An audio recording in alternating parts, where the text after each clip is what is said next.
Good evening and welcome to Easy Friday, your gateway to the stories shaping Kenya and the world. Politics takes center stage tonight as new alliances, endorsements and high-profile meetings signal shifting sands ahead of 2027. Also lined up, the big moments from the world of sports to get you ready for the weekend. This is Easy Friday. I'm Carren Kibbet. Let's begin. Here are the highlights.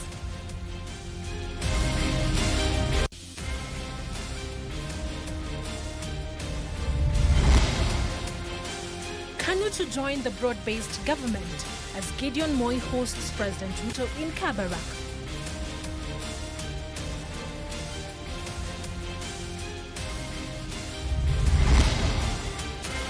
Will it be a Kalonzo Musyoka's moment? Wiper leader endorsed for presidency in the 2020 election in an NDC witnessed by top opposition leaders.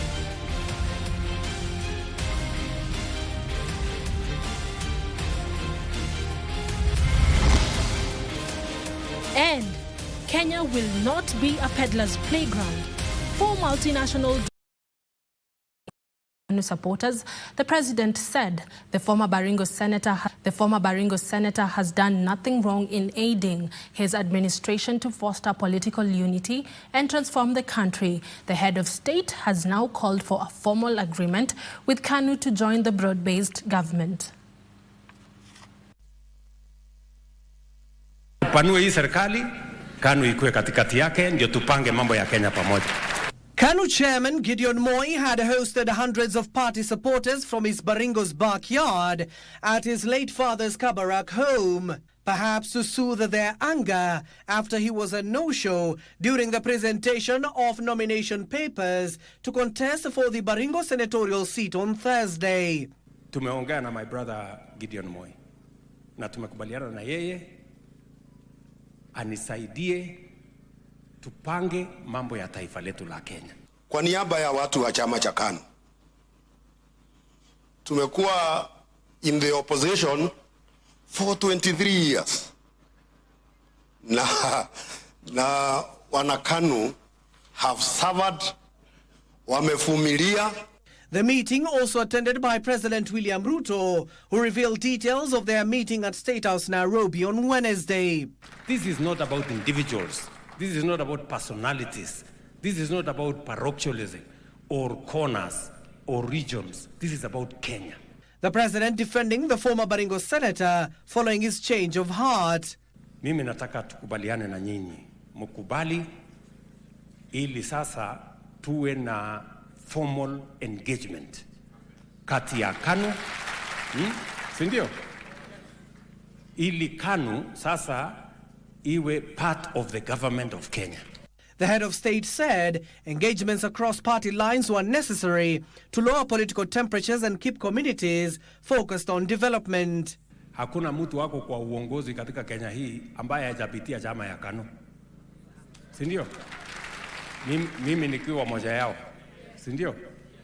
So tunataka tufaulu tukiwa pamoja. President Ruto told the meeting he had personally reached out to KANU chairman as part of a wider strategy to unite the country. Barabara ile muliniuliza zote za Baringo, sasa nimetangaza niko na pesa ya kuwajengea. Mimi pia nimewapangia Kabarnet, tuweke stadium ya kisasa Kabarnet. The former Baringo Senate and KANU officials assured the Kenya Kwanza administration of support to achieve its goal under better. Abdiaziz Hashim for Easy Friday. Moving on, the opposition has dismissed rumors of divisions within its ranks. In a rare show of unity, all united opposition leaders attended the Wiper National Delegates Conference, which officially endorsed Kalonzo Musyoka as its presidential flag bearer. The meeting is seen as a significant and broader effort for the party to unite the opposition ahead of 2027 elections. Also saw a public declaration in support of Kalonzo by the united opposition if the coalition's candidate selection formula favors him. Hundreds of Wiper delegates converged at the historic Uhuru Park grounds for the solemn occasion of handing Kalonzo Musyoka the party's mandate to run for the 2027 presidential election. The delegates also approved a name change from Wiper Democratic Movement to Wiper Patriotic Front, marking a... The conference provided a rare face-to-face meeting between former Deputy President Rigathi Gachagua and former Interior Cabinet Secretary Fred Matiang'i, who have been on each other's neck over the affairs of the opposition. Matiang'i broke the ice by dismissing fears of opposition disintegration and announced his readiness to shelve his presidential ambitions in favor of Kalonzo. We have agreed we must put ambition and everything else before the interest of this country. When we sit together, and should the united opposition, Your Excellency, decide that you will be the candidate, I will support you. We will support you. We have said that the nation is bigger than any of us. We must subordinate our ambitions for the good of the nation. Other opposition figures echoed the sentiment during a rally held after the NDC, reinforcing their commitment to unity. Muungano wetu ukimchagua Kalonzo kuwa mgombezi wa urais and our flag bearer, mimi Eugene Wamalwa nitakuwa wa kwanza kumuunga mkono. Mimi kama Rigiji nataka kusema nikiwa hapa Uhuru Park, kama formula tutatumia itaelekea na kumsaidia Kalonzo Musyoka akuwe ndio mgombea pekee wa upinzani.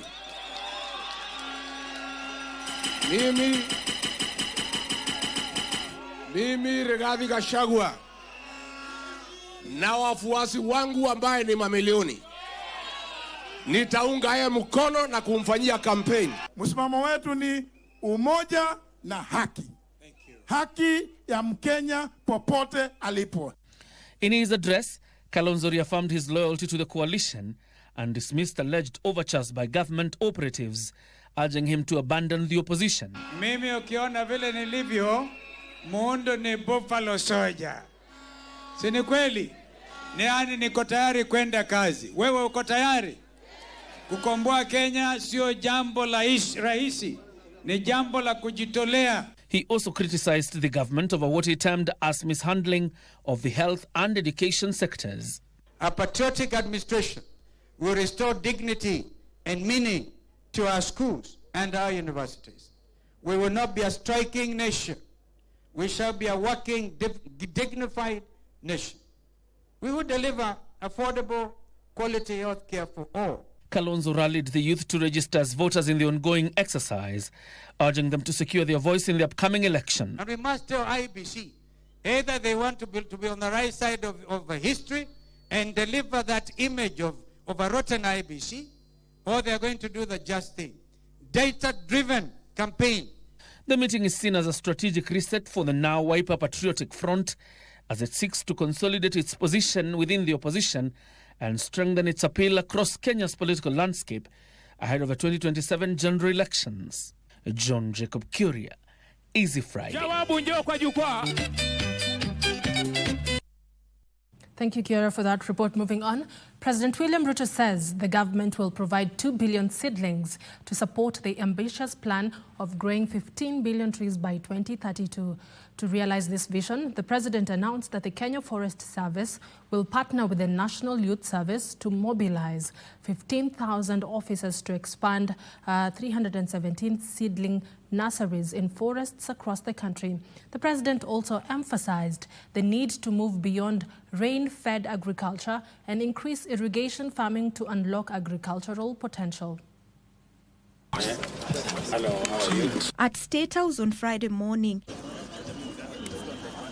the head of state, accompanied by First Lady Rachel Ruto, joined by State House Primary School pupils in tree planting exercise to mark Mazingira Day in support of the ambitious plan of hitting the target of 15 billion trees by 2032. President William Ruto said that 17 mega nurseries will be established in different parts of the country, with the government adopting a multi-agency approach of bringing various players to further support production of seedlings that include fruit trees. The Kenya Forest Service and the National Youth Service are now going to work together. We're going to mobilize 15,000 National Service personnel to work with the Kenya Forest Service to restart 300 nurseries in all our forest stations and all our forested areas, so that we can have 2 billion seedlings available to the people of Kenya every year. Additionally, the head of state noted that the plan to plant more fruit trees is aimed at strengthening not only the country's food security, but also creating opportunities for export, agro-processing, jobs, and wealth. This exercise of planting trees is connected directly to food production in Kenya. The more trees we plant, the more ecological zones we look after, the more water catchment areas we look after, the more water we are going to have. For Kenya to expand land and irrigation, President Ruto emphasized the need to invest in constructing proper infrastructure to support storage of water, including dams. This even as he assured that the government has increased reforestation efforts in all degraded forests across the country. For it is important for us to engage in this environmental exercise as part of making sure that we have rain, we have water, so that we can store that water, we can harvest that water, and we can use it for irrigation. We can produce enough food for ourselves and products for us to export to all the markets that we have. Opicho Chemtai, Easy Friday.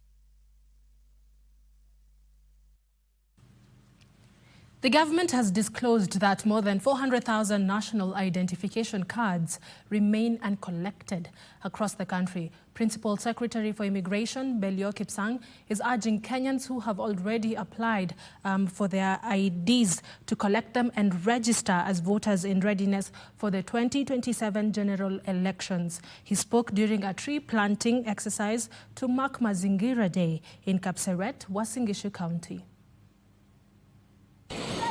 The Immigration PS Belio Kipsang used the Mazingira Day tree planting exercise to call on Kenyans who have applied for the national identification cards to collect them.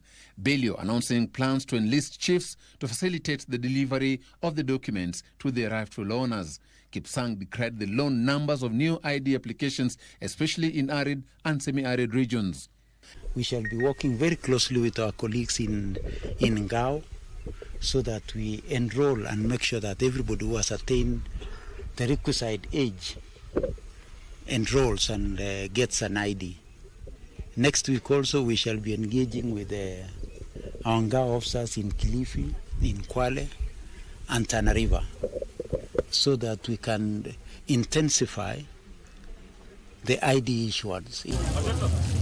Meanwhile, Principal Secretary for Correctional Services, Salome Biako, has highlighted the urgent need for consistent care and protection of planted trees in the country. Speaking in Kiambu County during a tree planting exercise at Gatito Primary School in Gatundu South, Biako warned that neglecting environmental conservation could worsen challenges such as food insecurity, flooding, and other climate-related disasters. Kila Friday, first Friday of the month, Ngao huwa wana make sure wame grow trees na wame plant more trees. Wameniahidi kuwa watakuwa wakizunguka na ku make sure hii miti ambayo tumepanda leo, not even one will dry up. Elsewhere, Principal Secretary, State Department for Technical, Vocational Education and Training, Dr. Esther Mo, of over 2,000 fruit trees at SEK in Runyenje's constituency. The culture of tree planting and nurturing to hit the country's target of growing 15 billion trees by 2032. Beginning is a national day, but I want to plead with you, my people, that as much as possible we plant very many more in different areas. In Mombasa County, Transport Principal Secretary Mohamed Dagar has pledged to spearhead efforts to restore Mombasa's natural beauty by reintroducing fruit trees that once lined up the city streets and alleys that have since vanished due to rapid urbanization. Mombasa has a tree coverage of 23.75%. Doing fairly well, but I believe we can do way better. So far, we have planted over 31 million trees here in Mombasa. Our annual target is 750,000 trees, but we must make sure that we restore the glory of all types of trees. And the Secretary to the Cabinet, Mercy Wanjau, led a tree planting primary school in Kirinyaga County, where she underscored the importance of promoting and awareness across the country. Ili iwe dhihirisho kuwa uongozi ni matendo. Tumesema turudi primo, to donate miti ya matunda, na ndio sababu tumekuja hapa. Na kwa sasa tunapoongea miti bilioni 1 na kidogo juu imeshapandwa tayari. Na pia tunajua sio kupanda mti, ni kutunza huo mti ili huo mti ukue. Kama ni mti wa matunda, tutaweza kuvuna matunda. Kama ni wa mbao, wakati ikifika, tutaweza kukata, tupate mbao. Lakini unapokata mti ambao umekomaa, unapanda miti miwili ama zaidi. Finally, in Vihiga County, Prime Cabinet Secretary Musalia Mudavadi led a tree planting exercise in an event that was attended by the Vice Chief of Defence Forces Omende and Area Governor Wilbur Tichilo. This ecosystem, covering 465 acres, served as a vital water catchment shared by the 4 counties, but severe deforestation and degradation in the past 3 decades threatens the livelihoods of the local communities. The action we are taking will restore the continuous flow of rivers to nourish domestic, farming, and other productive activities downstream. Joseph Ohungu for Easy Friday.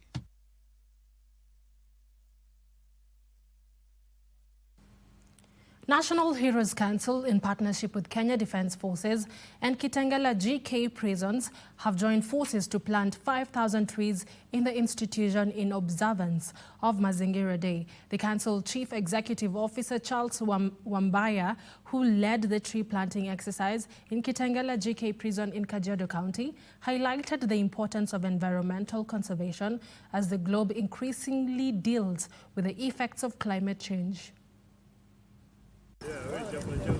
The National Heroes Council, Kenya Defence Forces KDF, as well as primary schools joined the rest of the country in a day in Kajiado County. The National Heroes Council Chief Executive Officer Charles Wambia, officials and partners in an exercise, 1,000 trees. A chance also to invite and have partnership with KDF, who also joined us today at the Kitengela prison. Together with our host, we are planting over 5,000 trees. The Partnership Heroes Council does with prison or disciplined forces is because we don't have land of our own, and the best way to do it was to find places we can do land. Wambia highlighted the importance of tree planting and environmental conservation to change crisis. As we promote honoring of young heroes and heroes from disciplined forces, this will be the only way we can match the target the president has given us, and also sensitize more younger generations. Tupande miti ambapo kwa siku zijazo itakuwa ni miti ambayo itakuwa inasaidia kisasi kijazo. The council and KDF reaffirmed the state commitment to its ambitious target of planting 15 billion in 2032. This is part of the military environmental soldier program, where each soldier from each unit expected to at least plant some trees across the year. Over the years, the KDF have stood out to be real conservationists in Kenya. They just don't look at the matters security, but also make sure that our nation, as a country, we are towards eating the 15 billion trees. Their sentiments were echoed by the Commander, Kenya Army, Lieutenant General David Keter, who led a 100,000 indigenous tree planting exercise at the Kenya Ordnance Factory Corporation in Eldoret. The Kenya Army targets to establish a 10 million capacity tree nursery and plant 5 million trees within the 2025-2026 financial year. Of this year's KDF established a defense environmental security docket dedicated to addressing environmental challenges. Through the environmental soldier program, Kenya Defense Forces has so far grown over 32 million trees within our cantonments and in casseted forests across the country. Elsewhere, Forestry Principal Secretary Gitonga Mugambi led parents and pupils of 3 different primary schools in Imenti South Sub-County, Meru County in celebrating 25. Na tunahimiza kila mtu arundi kwa shule yake. Apande miti minimum 2,000 kwa shule.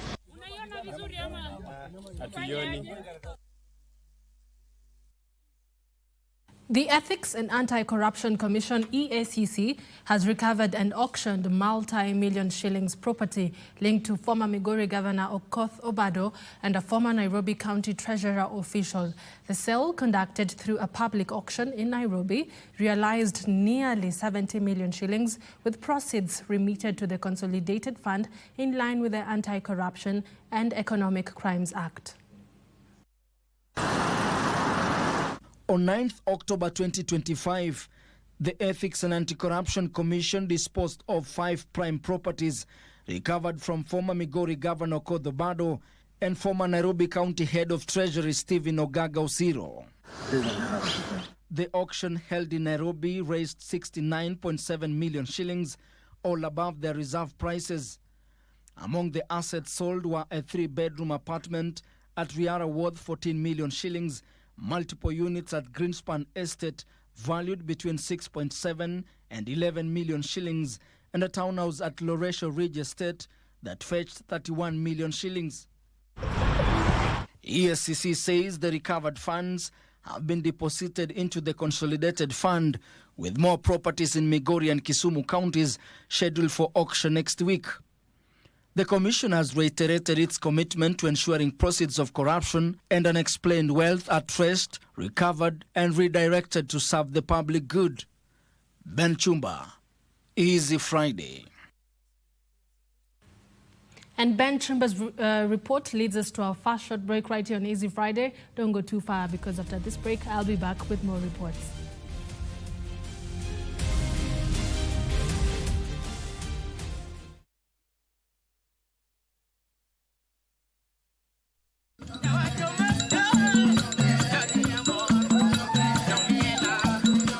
I welcome everybody to the Siaya International Trade and Investment Conference. This great conference is going to take place in Siaya from the 14th, 15th, 16th, 17th of October. We are going to have more than 2,000 delegations from Kenya and abroad. And the participation is going to be high level. His Excellency the President has agreed to be the chief guest. We are going to have a conversation about Siaya and, by extension, Kenya as an economic region and the Lake Region Economic Bloc. This conversation is going to turn into real investments in Siaya, where we are going to showcase potentials of nearly $3 billion projects which are bankable, and you're free to come to the conference and be able to be part of this great conversation. Welcome to Siaya, and see you on the 14th, 15th, 16th, and 17th of October. Warwaku Siaya, Siaya Kababa.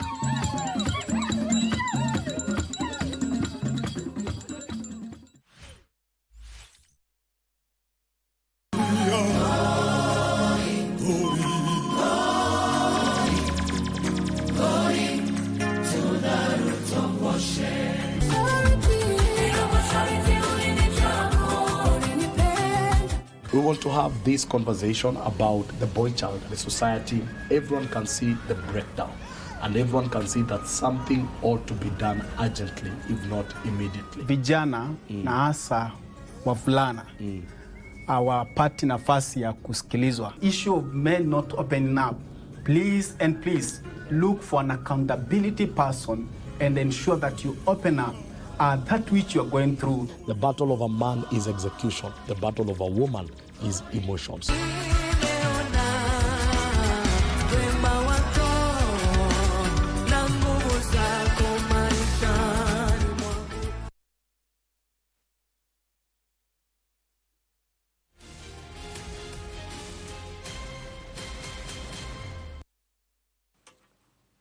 Welcome back to Easy Friday. For those joining us right now, welcome back. 4 suspects linked to an international drug trafficking syndicate have been arrested in a multi-agency operation targeting smugglers using Jomo Kenyatta International Airport as a transit hub. The suspects, including a Kenyan-British national, were nabbed in a coordinated operation in Mombasa and Nairobi as authorities intensify efforts to dismantle drug networks operating across borders. A drug trafficking syndicate using Nairobi's Jomo Kenyatta International Airport as a transit hub has been dismantled. The arrest follows a series of coordinated operations carried out between the 5th and the 7th of October 2025. According to the Transnational Organized Crime Unit, the gang had been under surveillance since mid-2024 and is believed to have been trafficking cocaine destined in international markets. The key suspect, identified as Rishad Abdul Rahim Sheikh, said to be the head of the syndicate, was arrested alongside his cousin Haji Nur Yusuf Mohammed at the Nyali Center Mall in Mombasa County. The arrest was linked to an international case involving Jesse Damata dos Santos, a British national recently apprehended in London with 20 kilograms of cocaine. Investigators say Rishad holds a dual Kenyan-British citizenship, while Haji Nur and Jesse are British nationals. And in a related operation, Muammar Mutua Mohammed, the group's alleged logistician, and his cousin Adam Omari were arrested in Nairobi.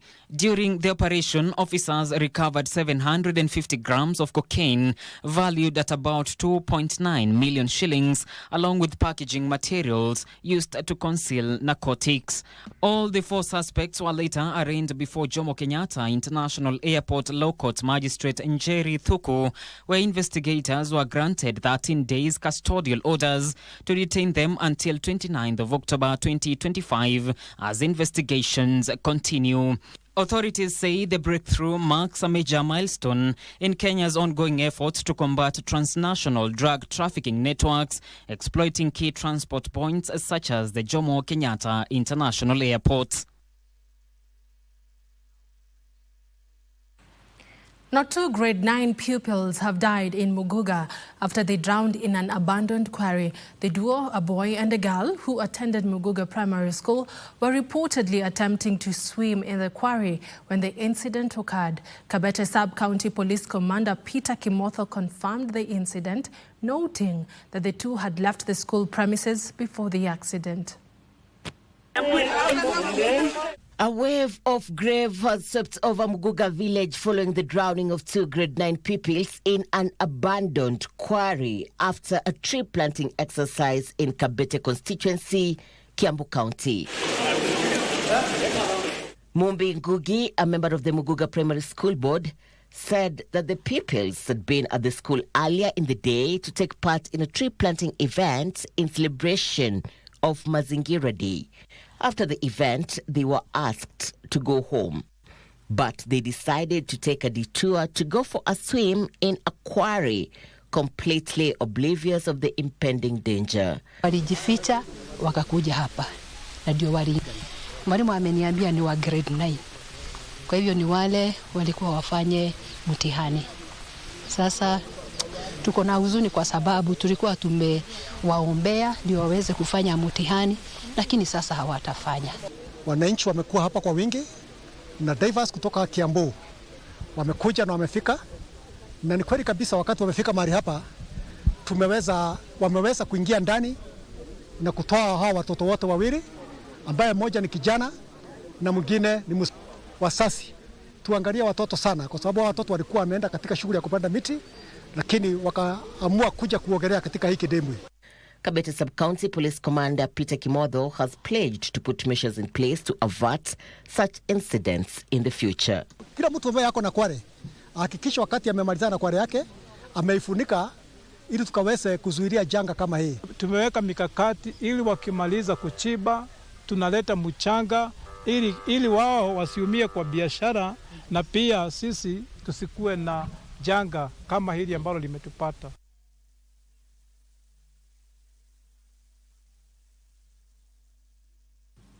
Deputy President Kithure Kindiki is calling on youth across Africa and the Arab world to take the lead in addressing emerging global challenges.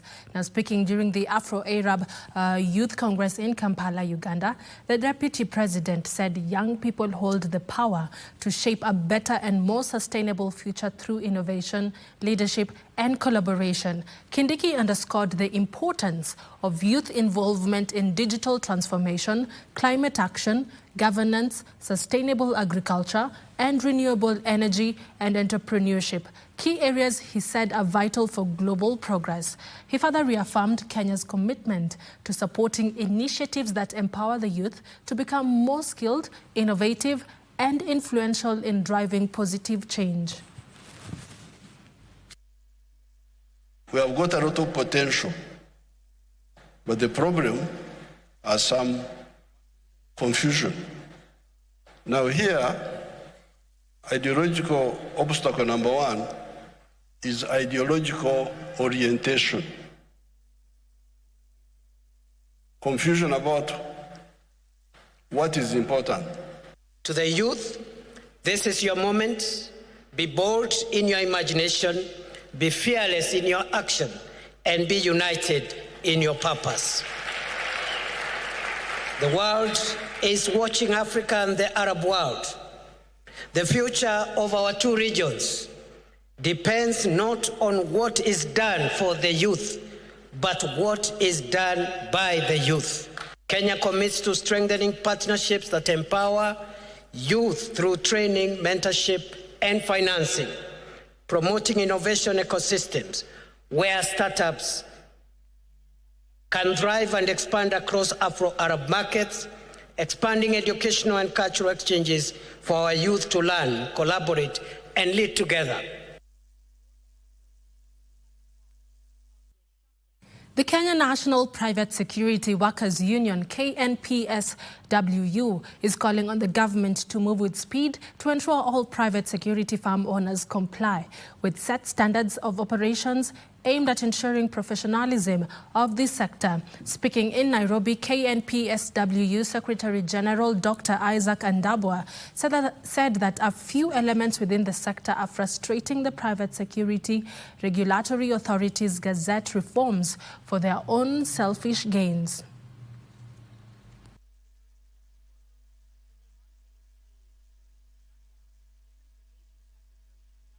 You need to give a license to a business or investor who has interest of the country at heart, who has the interest of the investor at heart, who is operating within the government guidelines. But if an investor is not complying with your own order as a government, why do you now license that person to do business? I want to appeal to the government. I want to appeal to the Leper Center, which is led by my boss, Dr. Tuli, to revisit the issue of the private security industry. Let us leave politics out of this. Let us feel that pain of our brothers and the sisters who are engaged here, but they are surviving on peanuts. They are surviving on handouts.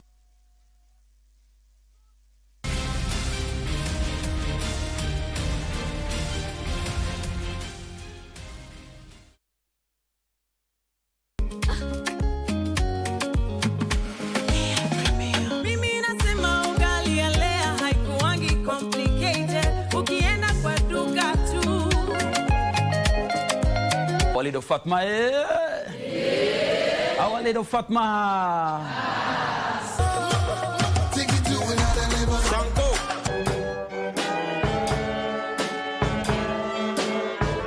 We, komesha uchafuzi, tuijenge paradiso.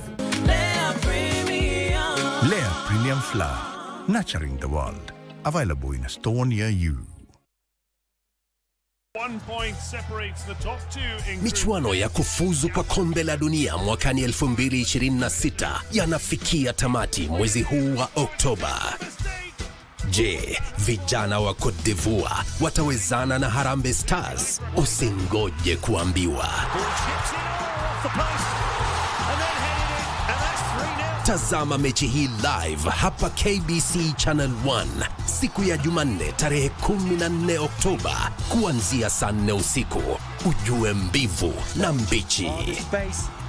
And there is the first goal of the game. Côte d'Ivoire go. Pia tutapeperusha matangazo haya kupitia Radio Taifa na stesheni zingine za KBC.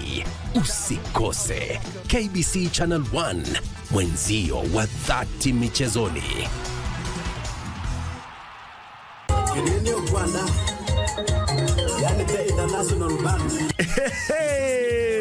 Kiitikio cha kutambua sauti yako na huku tukisherehekea miaka 14 ya utangazaji bora wa stesheni ya KBC ya Kalenjin Kitwek FM. Tunakualika katika mbwembwe za aina yake kuanzia tarehe 10 hadi tarehe 12 mwezi huu. Kouni iko hivi: tarehe 10 tupatane Great Hope Children's Home kuanzia saa 8 adhuhuri. Tarehe 11 tupande miti, tusakate kandanda na kukata keki katika shule ya Masaba. Hatimaye tarehe 12 tuchumuike AIC Mosoriota kwa ibada ya shukrani kuanzia saa 4 asubuhi. Watangazaji wako wakali kama Mr. Wadis, Cheptab Cheseret, Musupa Chela, Kiptangus na Joan Bet watakuwepo. Je, wewe? 98.0 Kitwek FM, Kegosin. With 140 awards from success in business to philanthropy, 96-year-old Manu Chandaria is among Africa's top billionaires, according to the Forbes Africa. Napenda vile nakuja hapa kukamata interview yangu. Sasa mtu utaangalia interview tafuta namna gani Manu Chandaria. Who is Manu Chandaria? But what are his views about life's journey? Manu's Reflections, this Sunday at 9 p.m. with Sheila Kayaro Yogo.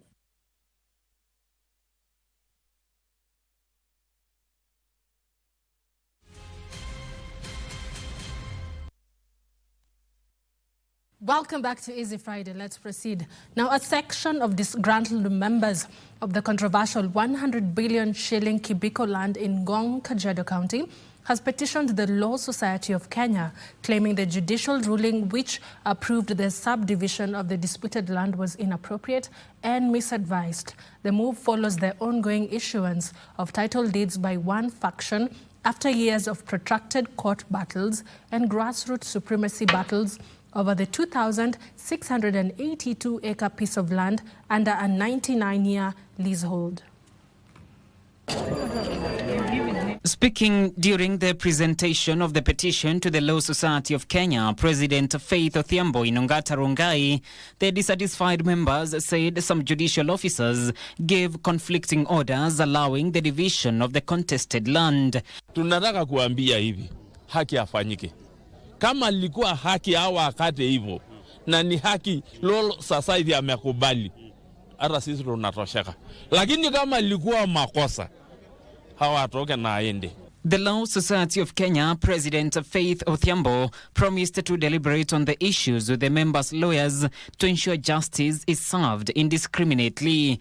The Law Society will continue to do our best to uphold the rule of law and support members of the public, and we'll take up the petition. I've committed that I will sit with the advocates. We quickly review the best intervention strategies, and then we will see what is the next course of action so that we can see how we can support them to ensure that they get justice. Recently, Land Principal Secretary Nixon Correll issued a statement saying the titling process was above board and it had received the court approval, contrary to the County Land Department's assertion that the process was fraudulent. Hawa watu wote unaona hapa wameishi miaka mingi, na katika wakati ambao tulikuwa tuna ngoja kotini iamue ya kwamba ni wakina nane viongozi wa pale, Makatel wakaenda kushikana na watu wa Ardhi House na wakakatakata hiyo shamba, wakatoa kitu ambayo inajiita certificate of titling. Hata hatujaelewa, hata sisi katika title yenye tuko nayo hatujaisikia jina hiyo. John Kahiro for Easy Friday. National carrier Kenya Airways is under investigation by the COMESA Competition Commission over alleged unconscionable conduct in its treatment of passengers. COMESA Competition Commission CEO Dr. Willard Mwemba said the investigation includes the airline's refusal to reconnect passengers, provide accommodation and meals, and its conditional compensation following 2 complaints filed on prolonged flight delays. If found guilty, KQ may be fined for the offense, like its Zambian counterpart that was recently fined 2% of its annual turnover for a similar offense.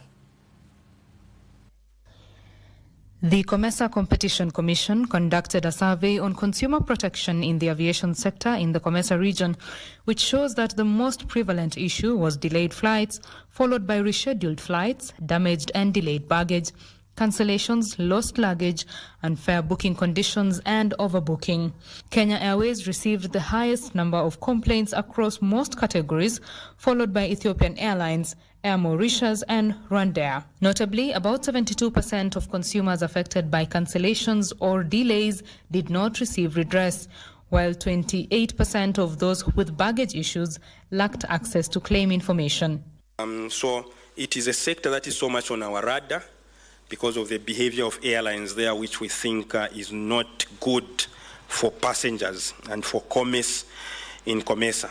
But also from a competition point of view, because when you resolve a competition issue, sometimes you have resolved a consumer issue, because competition concerns, when resolved, ultimately they safeguard consumers. The complaints under which KQ is under investigation include an August 2024 flight from Entebbe via Nairobi to Lusaka, Zambia, where a delay caused passengers to miss their connecting flights from Nairobi to Lusaka and from Lusaka to Livingstone. In a separate complaint, another passenger reported a 6-hour delay on flight KQ418 from Nairobi to Entebbe on the 2nd of December 2024, during which passengers were informed of the delay at the last minute and were not provided with accommodation or adequate meals. KQ, in fact, now them we are still investigating similar matters. We are engaging them, and we are telling them that, look, if you are ready to settle, and settlement means a meaningful settlement that will ensure that even the passengers are compensated.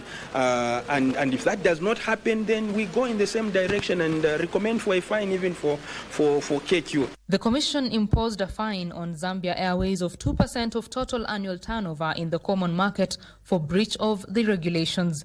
The Commission noted that Zambia Airways' refusal to assist the passengers, despite being responsible for the delay, likely amounted to unconscionable conduct under the COMESA competition regulations. Zambia Airways, we engaged them and told them that they need to legitimately and meaningfully compensate the passengers. What they were proposing was a joke.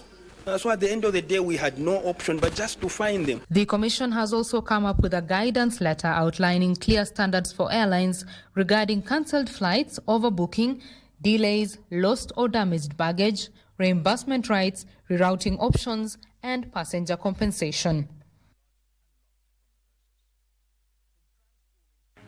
Interior Principal Secretary Raymond Omolo has called for leniency in handling learners with school arrears, urging head teachers not to send students home due to school fees arrears. Omolo noted such actions not only disrupt education, but also contribute to increased school dropout rates.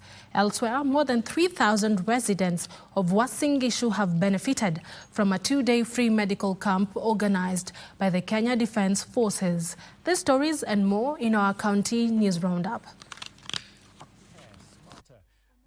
Parents to take greater responsibility in ensuring that their children stay in school and perform well, adding that both the government and parents share the duty of addressing challenges that force learners to abandon. I want to appeal to NAT, CAPTCHA, the team from TSC, that we must find a mechanism of making sure that our girls and boys remain in school.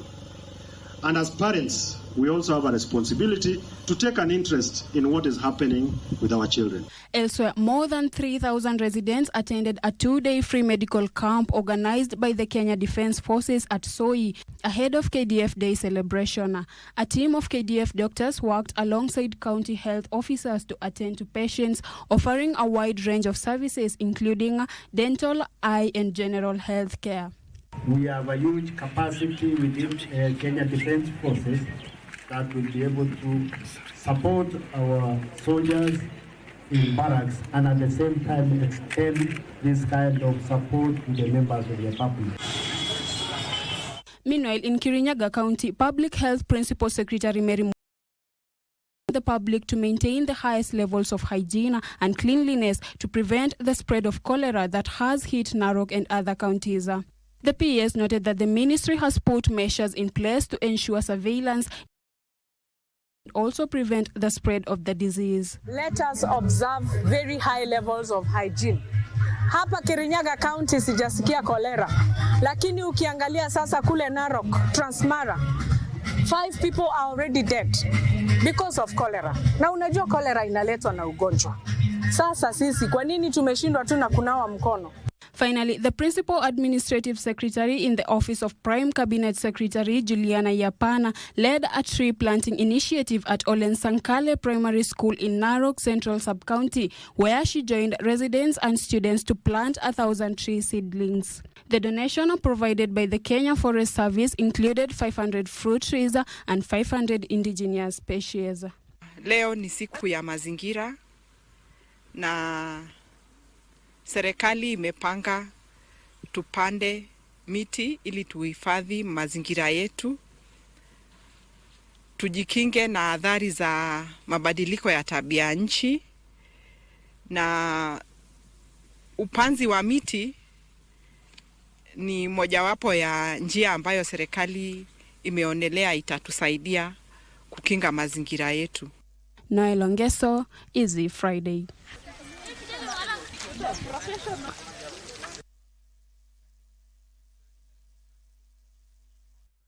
Take a short break. When back, we will be looking at the sports stories making headlines tonight. Don't go too far.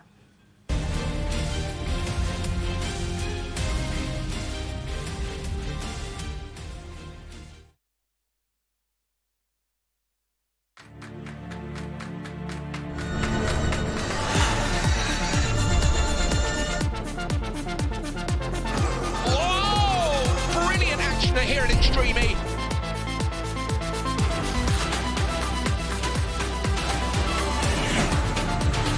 This is unbelievable. Absolute carnage.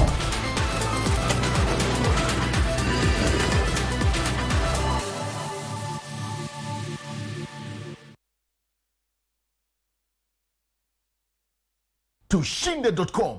Cheza safe. Cheza smart. Gambling is addictive, not for persons under the age of 18 years. Dosi amelala. Sukuma moja.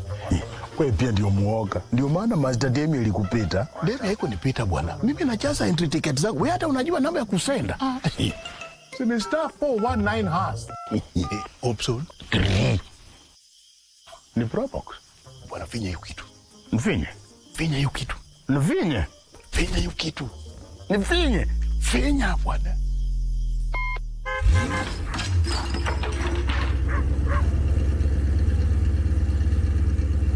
Iko Probox kwa star 419 hash option 3.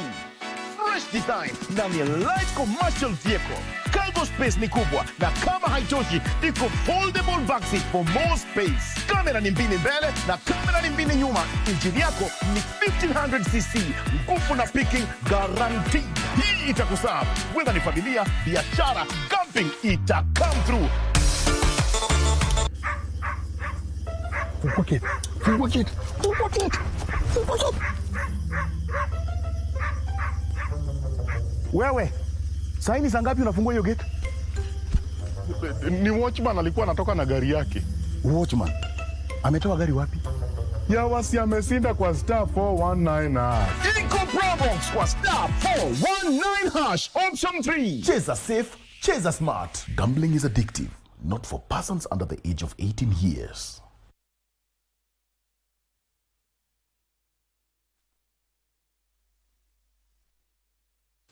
Welcome back to Easy Friday. Let's now take a look at the sports stories making headlines tonight. The Kenya Lionesses were off to a winning start in the 27th edition of the Safari Sevens rugby tournament, which kicked off today at the Nyayo National Stadium. The Lionesses, who are on a quest to reclaim the women's title, overwhelmed Tunisia 34-7 in their opening Group B clash as the Uganda Cranes overcame Belgium 12-10 in another match.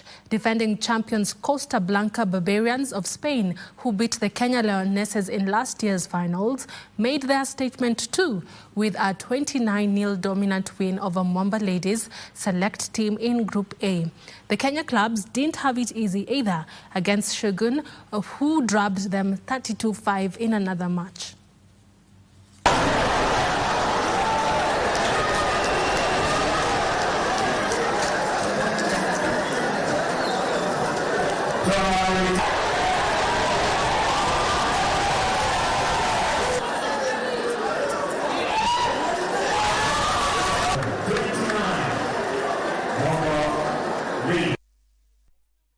And Silas Centura won the 10-kilometer senior women's and men's races respectively at the Athletics Kenya Nairobi Regional Cross Country Championship held today at the Kasarani Open Grounds. Athletics Kenya Nairobi region used the championship to select 16 athletes who will represent the region in the National Cross Country Championships or Trials set for Eldoret on the 25th of this month. Wanza, who had finished second in this year's Nairobi Expressway Marathon, dominated the race, emerging victorious in 35 minutes and 35 seconds. Joylin Koima, who finished in the second and third positions, respectively.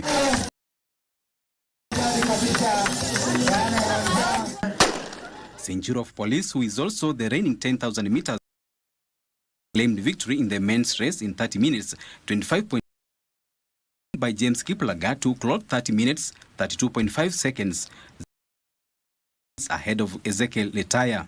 Reigning African champion Emmanuel Lemiso bagged the 8-kilometer and 6-kilometer under 20 men's and women's. Lemiso used 14 minutes and 13.3 seconds to cut the tape in the 8 kilometers race, followed by Kevin Kosgei and Benedict Njoroge. Langata-based Chepkurui 18 minutes, 54.20 seconds ahead of Carren Chepchirchir and Mercy Chep. Hii ni venye mwili umefeel iko, so ni kwenda tuketi chini na coach tuone mali strengths iko, weakness iko wapi, tu focus na hapo ndio at least tukienda the nationals mtu unakuwa ready. Si rahisi kwa sababu ni shida sana na tena ni joto. The winners of the 10-kilometer races were rewarded 40,000 Kenyan shillings, while the second and third placed athletes received 25,000 and 10,000 shillings, respectively. It is going to be an annual Mazingira Day Roysambu Cross Country in partnership with Athletics Kenya. We are raising funds for education. We have underprivileged children right here in Roysambu constituency, and so we want to raise funds so that all the children here can be able to go to school. Actually, even Chair has adopted one already, and he's going to be sorting that one out for the school. We would like to incorporate people of goodwill who want also to support us in organizing the events, and that's why when she came with this idea that combining the selection of the team to represent Nairobi at the National Cross Country in Eldoret, we made sure that it fits on the day that is important worldwide, the Mazingira Day, which is for environment. The race, which also marked the inaugural edition of the Mazingira Roysambu Cross Country, was also used to raise funds to support needy students as well as environmental conservation.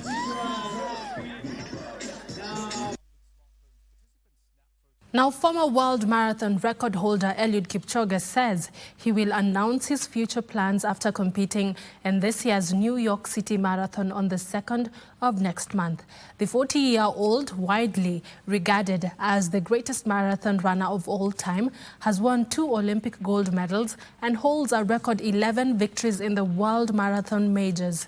Kipchoge last claimed a major marathon title in Berlin 2 years ago and most recently placed 9th at the Sydney Marathon in August, the newest addition to the Abbott World Marathon Majors series. Although he did not finish the marathon at last year's Paris Olympics, Kipchoge credits advances in technology, including continuous glucose monitoring, with helping him continue to compete at an elite level despite his age. Is simply stunning. A warm embrace from Patrick Sang, his long-term coach. And the greatest marathon runner the world has ever seen has produced the fastest marathon the world has ever seen. Ulinzi Warriors finished second overall in the FIBA Zone 5 East Africa Basketball Club Championship, which came to a close today at the Nyayo Stadium basketball court after losing to Les Hippos of Burundi in the finals. Umoja wrapped their campaign in an impressive third position. Les Hippos had defeated Kenya Ports Authority Dockers 75-64 in the semi-finals to book a date with the Ulinzi Warriors, who overcame Umoja 68-64 in a closely contested all-Kenyan semi-final affair. Umoja made up for that disappointment to finish third after a 90-86 win over the KPA Dockers, whose ladies team are in South Africa warming up for the new season.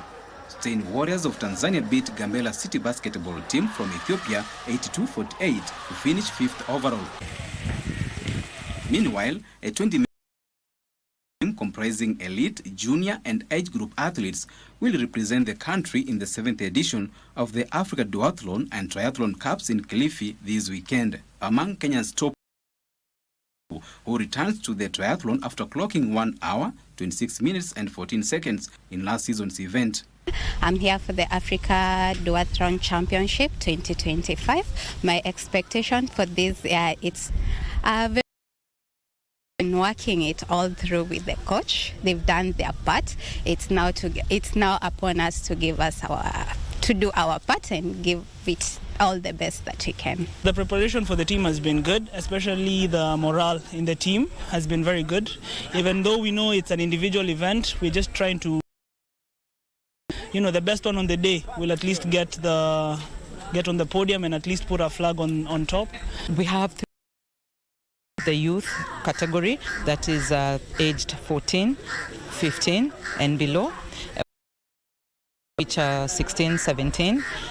And we have the under 23, 18, 19 and 20. And we have which are 23 and below. More than 10 countries will compete in the event, among them Japan, Germany, Venezuela, Morocco, Mauritius, Austria, Hungary, Israel, Tanzania, Singapore, and the Central.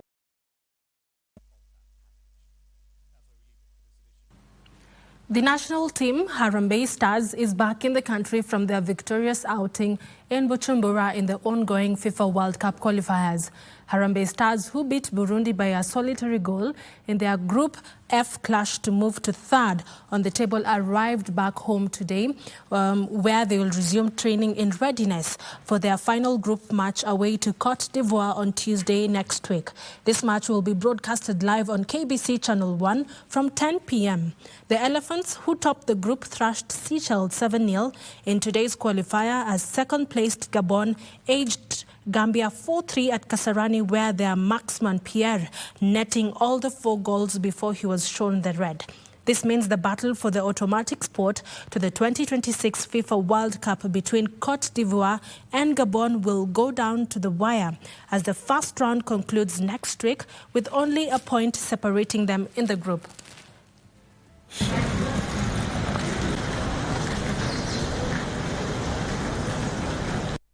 Morocco are through to the quarterfinals of the ongoing FIFA Under-20 World Cup in Chile after a 2-1 defeat of Korea Republic in their last 16 match in Rancagua. The writing was on the wall for the South Koreans after they gifted the Atlas Cubs an own goal 8 minutes into the match through Shin Min-ha. Yassin Zabir ensured they got the score sheet proper in the 58th minute to make it 2-0. Kim Taiwan struck back via a penalty in added time, but it was too late to salvage them from elimination. Morocco, the sole survivor from Africa, will now meet the USA in the last 8 on Sunday after the Americans beat Italy 3-0 thanks to their captain Benjamin, who led by example with a brace.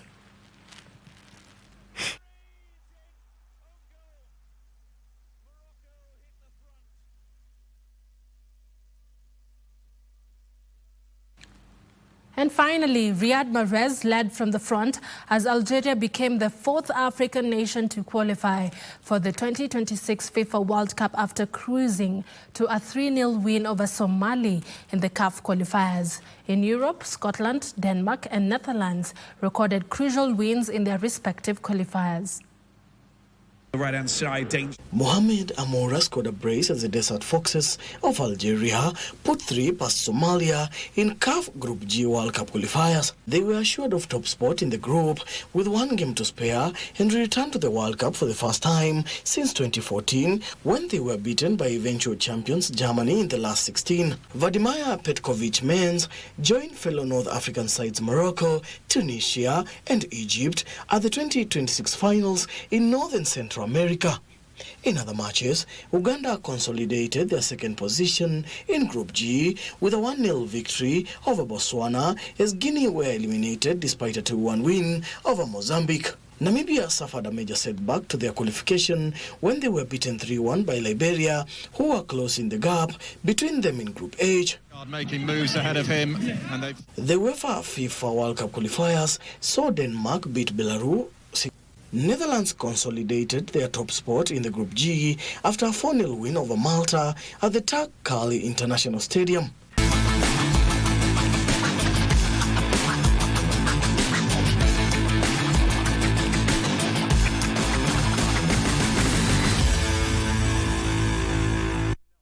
And that's it for Easy Friday tonight. My name is Carren Kibbet. I'll see you next week. Our sign language interpreter this evening has been Byron Abuli. Don't go too far because DJ Cool Jacks will be back with a disco funk show to entertain you this evening. Good night. I'll see you next Friday.